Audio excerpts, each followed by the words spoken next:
जय हिंद दोस्तों। आपके अपने परिवार द शिवा एकेडमी में मैं आप सभी का स्वागत करता हूं। रेलवे ग्रुप डी के पीवाई क्वेश्चन सीरीज का आज सेट नंबर 8 है दोस्तों। इससे पहले 1 से लेकर 7 सेट हो गए हैं। यदि आप लोगों ने उसे नहीं देखा है तो प्लेलिस्ट बनी हुई है, जाकर उसे अवश्य देख लें, क्योंकि किसी भी एग्जाम की दृष्टि से दोस्तों उसके पिछले साल के जितने भी पेपर हुए होते हैं वो बहुत ही महत्वपूर्ण हो जाते हैं। तो सेशन में लास्ट तक बने रहें। चैनल पे नए हैं तो चैनल को सब्सक्राइब कर लें। तो देखते हैं पहला प्रश्न। प्रश्न नंबर 1, डीसी मोटर के लिए इनमें से कौन से कथन सत्य हैं? विभक्त वलय का कार्य धारा के प्रवाह को उलटना है। चुंबकीय क्षेत्र के समांतर संरेखित कुंडली की भुजाओं पर अधिकतम बल लगता है। प्रत्येक आधे घूर्णन के बाद धारा का उलटने की वजह से कुंडली में निरंतर घूर्णन होता है। तो इसका जो सही हो जाएगा दोस्तों वह हो जाएगा ए और सी। विभक्त वलय का कार्य धारा के प्रवाह को उलटना और आधे घूर्णन के बाद धारा का उलटने की वजह से कुंडली में निरंतर घूर्णन होना है। तो ए और सी सही है। तो देखते हैं यह किस कूट में दिया हुआ है। तो यह दिया हुआ है मेरे दोस्तों ए और सी ऑप्शन नंबर 4 में। आगे देखते हैं अगला प्रश्न। प्रश्न नंबर 2।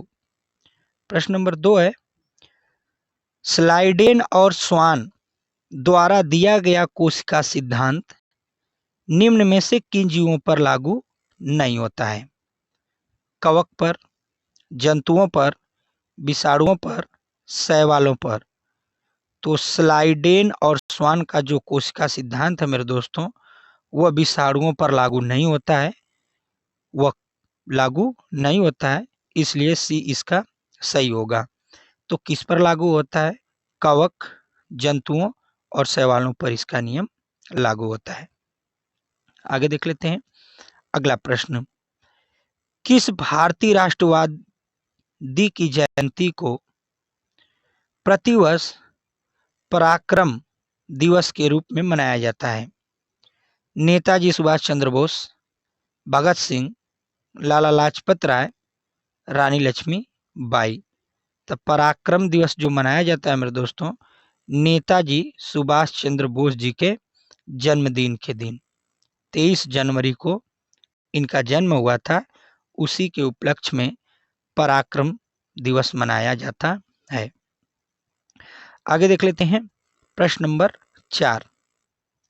प्रश्न नंबर 4 में दोस्तों, एक सीधे धारावाहिक चालक के कारण उत्पन्न चुंबकीय क्षेत्र की दिशा इनमें से किसका उपयोग करके निर्धारित की जा सकती है? फ्लेमिंग के दाएं हाथ का नियम, बाएं हाथ के अंगूठे का नियम या फ्लेमिंग के बाएं हाथ का नियम? और डी कह रहा है दाएं हाथ के अंगूठे का नियम। तो इसका जो सही आंसर हो जाएगा दोस्तों वो हो जाएगा डी, दाएं हाथ के अंगूठे का नियम। आगे देख लेते हैं अगला प्रश्न। प्रश्न नंबर 5। किसी चालक का प्रतिरोध डैश के अनुक्रमानुपाती होता है? करे कोई चालक है दोस्तों उसका प्रतिरोध किसके अनुक्रमानुपाती होता है? चालक के टर्मिनलों के बीच आरोपित विभवांतर, चालक से होकर प्रवाहित होने वाली धारा, चालक के अनुप्रस्थ काट का क्षेत्रफल या चालक की लंबाई। तो जो चालक का प्रतिरोध होता है दोस्तों वह चालक की लंबाई के अनुक्रमानुपाती होता है या इसी को समानुपाती भी कहते हैं। आगे चलते हैं अगले प्रश्न पर। प्रश्न नंबर 6। बड़े बांधों के निर्माण से उत्पन्न होने वाली समस्याओं के प्रभाव की आलोचना निम्न में से किस आधार पर नहीं की गई है?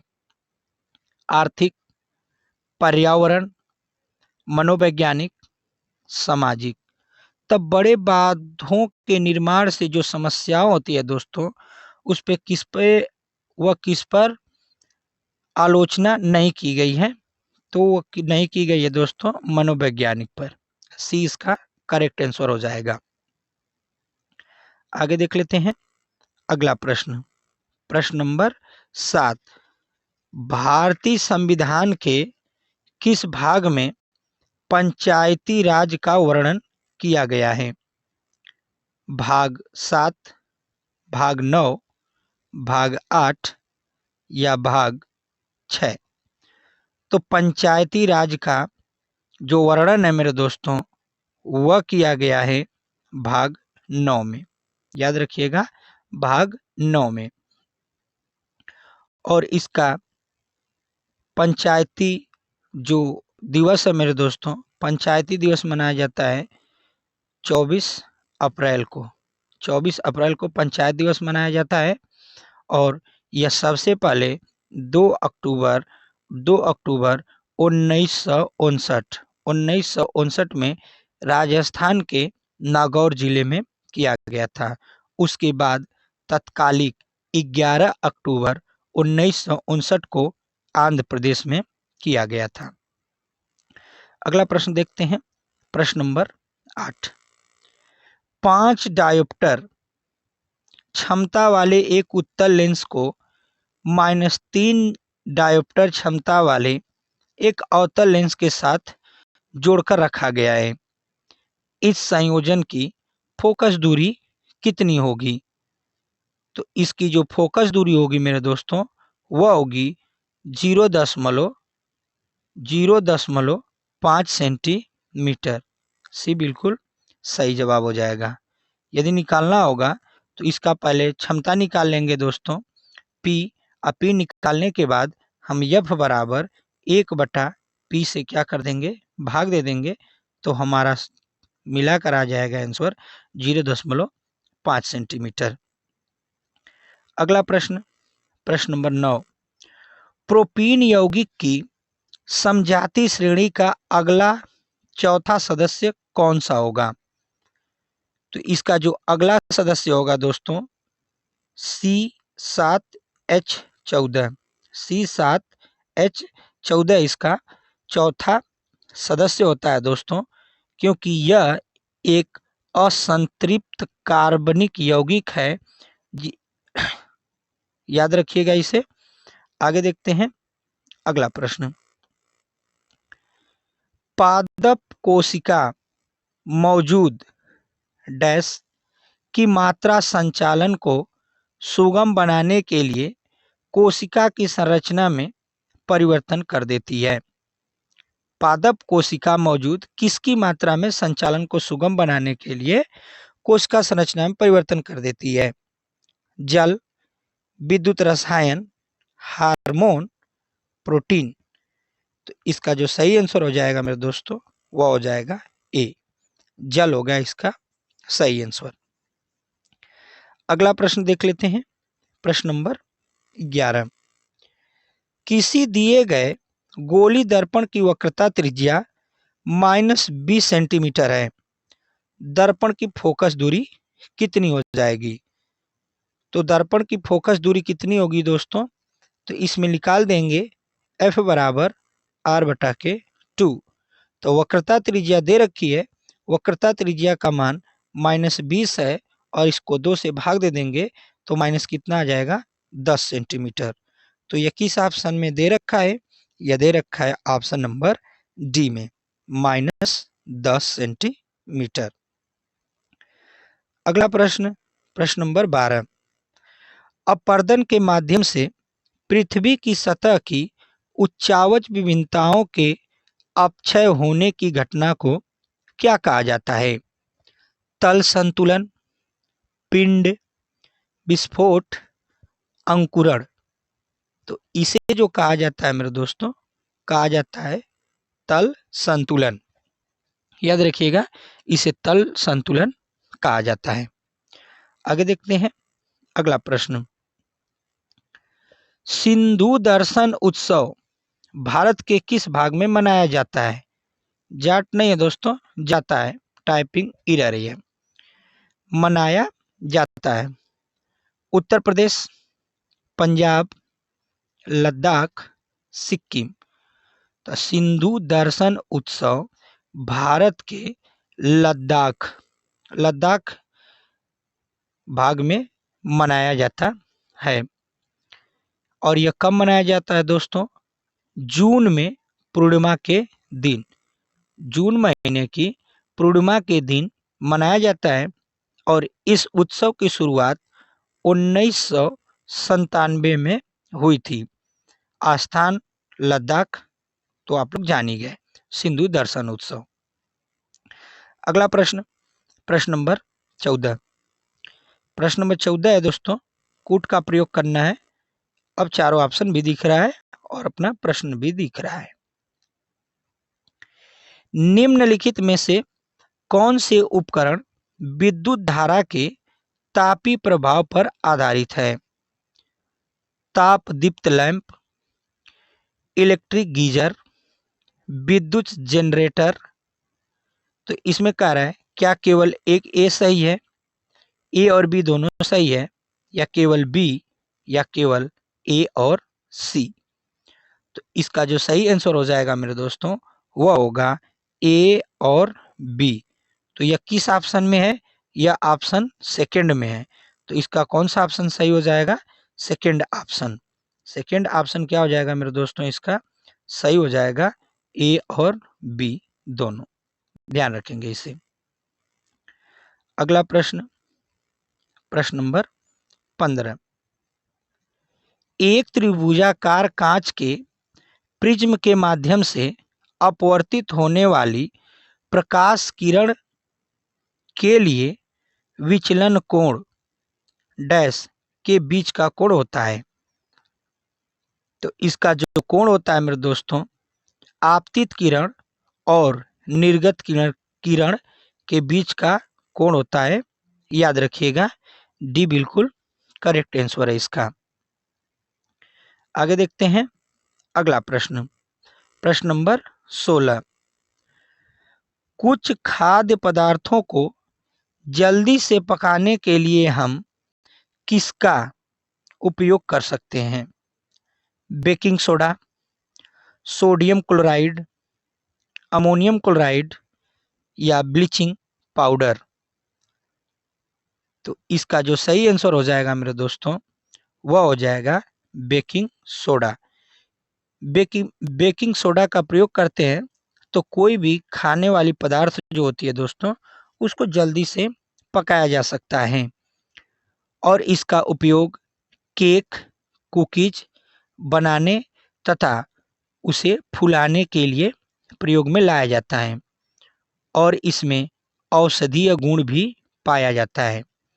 जैसे हमें यदि कोई फल, आम या केला पकाना होगा दोस्तों तो बेकिंग सोडा से उसको पकाया जा सकता है। आगे देखते हैं प्रश्न नंबर 17। भारतीय संविधान में मौलिक कर्तव्यों को इनमें से किस समिति की सिफारिश से जोड़ा गया है? संघ संविधान समिति, स्वर्ण सिंह समिति, प्रांतीय संविधान समिति, या संघ शक्ति समिति? तो इसका जो सही आंसर हो जाएगा मेरे दोस्तों वह हो जाएगा स्वर्ण सिंह समिति। स्वर्ण सिंह समिति के सुझाव पर ही संविधान में मौलिक कर्तव्य जोड़ा गया था दोस्तों। और यह संविधान संशोधन किसके तहत जोड़ा गया था? 42वां संविधान संशोधन 1976 के तहत इसको क्या किया गया है? जोड़ा गया है। किसके सिफारिश पर जोड़ा गया है? स्वर्ण सिंह समिति के। याद रखिएगा, इसके अध्यक्ष भी सरदार स्वर्ण सिंह ही थे। इस समिति का संबंध मौलिक कर्तव्यों से है। अमौलिक कर्तव्य कहाँ से लिया गया है? तो यह लिया गया है मेरे दोस्तों USSR से मौलिक कर्तव्य लिया गया है। और इसका भाग 4A में और अनुच्छेद 51 ए में इसका प्रावधान है। आगे देखते हैं प्रश्न नंबर 18। निम्नलिखित में से किस खाद्य पदार्थ में आयरन प्रचुर मात्रा में पाया जाता है? चावल, मक्खन, गुड़, दूध। तो आयरन सबसे ज्यादा जो पाया जाता है मेरे दोस्तों वह गुड़ में पाया जाता है। 10 ग्राम गुड़ में 16 मिलीग्राम मैग्नीशियम उपस्थित होता है और गुड़ शरीर में खून की कमी नहीं होने देता। आगे देख लेते हैं अगला प्रश्न। Saint Thomas Cathedral Basilica church किस राज्य में स्थित है? केरल, तमिलनाडु, महाराष्ट्र, गोवा। तो सेंट थॉमस कैथेड्रल जो चर्च है मेरे दोस्तों वह स्थित है तमिलनाडु। कहाँ स्थित है? तमिलनाडु में स्थित है और इसकी संरचना 1523 ईस्वी में की गई थी। मतलब इसकी जो स्थापना है मेरे दोस्तों 1523 ईस्वी में की गई थी। आगे देख लेते हैं अगला प्रश्न। जिया नहीं दोस्तों, जियोमोर्फोलॉजी जो कि भौतिक भूगोल की एक शाखा है, इसमें से किस क्षेत्र के अध्ययन के लिए समर्पित है? जियोमोर्फोलॉजी, क्या इसमें पानी का अध्ययन किया जाता है, भू आकृतियों का अध्ययन किया जाता है, वायुमंडल का अध्ययन किया जाता है या मृदा का अध्ययन किया जाता है? तो जियोमोर्फोलॉजी में मेरे दोस्तों हम मृदा का अध्ययन करते हैं। ध्यान रखिएगा इस बात को, क्योंकि यह भूगोल की एक शाखा है। आगे देख लेते हैं अगला प्रश्न। किसमें दोहरा परिसंचरण नहीं होता है? सर्पों, मछलियों, मेंढक या गरुड़। तो जो दोहरा परिसंचरण होता है मेरे दोस्तों वह मेढक में नहीं होता है। मेढक में दोहरा परिसंचरण नहीं होता है, याद रखेंगे। आगे देखते हैं अगला प्रश्न। प्रश्न नंबर 22। हिमालय के किस पुष्प में रोगाणु रोधक गुण होता है और इसलिए खरोचों को ठीक करने में मदद कर सकता है? रिसिनस, कलम या ब्रह्म कमल या डी कर है धतूरा। तो जो रोगाणु रोधक होता है दोस्तों वह होता है ब्रह्म कमल। ध्यान रखिएगा, ब्रह्म कमल जो पूरी तरह से जो खरोच होती है उसको यह ठीक कर देता है। अब ब्रह्म कमल सौभाग्य का प्रतीक भी है, याद रखेंगे इतनी बातों को। आगे देख लेते हैं अगला प्रश्न का। प्रश्न नंबर 23। निम्न में से कौन सा तत्व अधिकतम संयोजन इलेक्ट्रॉनों को दर्शाता है? तो अधिकतम संयोजन इलेक्ट्रॉनों को मेरे दोस्तों फ्लोरीन दर्शाता है, याद रखेंगे। आगे चलते हैं अगले प्रश्न पर। प्रश्न नंबर 24। रमेश एक बल्ब का फिलामेंट बनाने के लिए एक पदार्थ का चयन करता है। चयनित पदार्थ इनमें से कौन सा गुण होना चाहिए? चयनित पदार्थ में इनमें से कौन सा गुण होना चाहिए? निम्न गलनांक, उच्च ताप पर चमकने वाली रेखा या उच्च प्रतिरोध। डी कह रहा है इनमें से कोई नहीं। तो इसका जो सही आंसर हो जाएगा मेरे दोस्तों वह होगा निम्न गलनांक और उच्च प्रतिरोध दोनों। क्योंकि बल्ब का फिलामेंट बनाने के लिए जब किसी भी पदार्थ का चयन करेंगे मेरे दोस्तों तो उसमें गलनांक क्या होना चाहिए? निम्न होना चाहिए और उसका प्रतिरोध क्या होना चाहिए, अधिक होना चाहिए। तो इसलिए इसका ए और सी दोनों हो जाएगा, ए और सी दोनों। आगे चलते हैं अगले प्रश्न पर। अगला प्रश्न मेरे दोस्तों, किसके उपयोग से पर्यावरण के अनुकूलन कैरी बैग तैयार किए जाते हैं? कांच, प्लास्टिक, कागज, रबर। तो जो कैरी बैग तैयार किए जाते हैं मेरे दोस्तों पर्यावरण के अनुकूल के लिए, तो तैयार किए जाते हैं कागज से। ध्यान रखेंगे आप लोग कि कागज से कैरी बैग बनाया जाता है जो पर्यावरण के अनुकूल हो, अर्थात पर्यावरण को हानि न पहुंचे। तो यह रहे मेरे दोस्तों आज के हमारे 25 प्रश्न। और आपका स्कोर कितना रहा? और चैनल पे नए हैं तो चैनल को सब्सक्राइब कर लें दोस्तों, और लाइक कर दें, और ज़्यादा से ज़्यादा सेशन को शेयर करें। डेली मैं दोस्तों आप लोग के सामने 25 प्रश्न लेकर आता हूं, जो 2022 के एग्जाम हुआ था ग्रुप डी का, उसमें केवल जीके और जीएस के प्रश्नों को मैं डेली कराता हूं दोस्तों। तो सेशन कैसा लगा हमें कमेंट करके ज़रूर बताइएगा दोस्तों। मिलते हैं अगली वीडियो में, तब तक के लिए धन्यवाद। जय हिंद।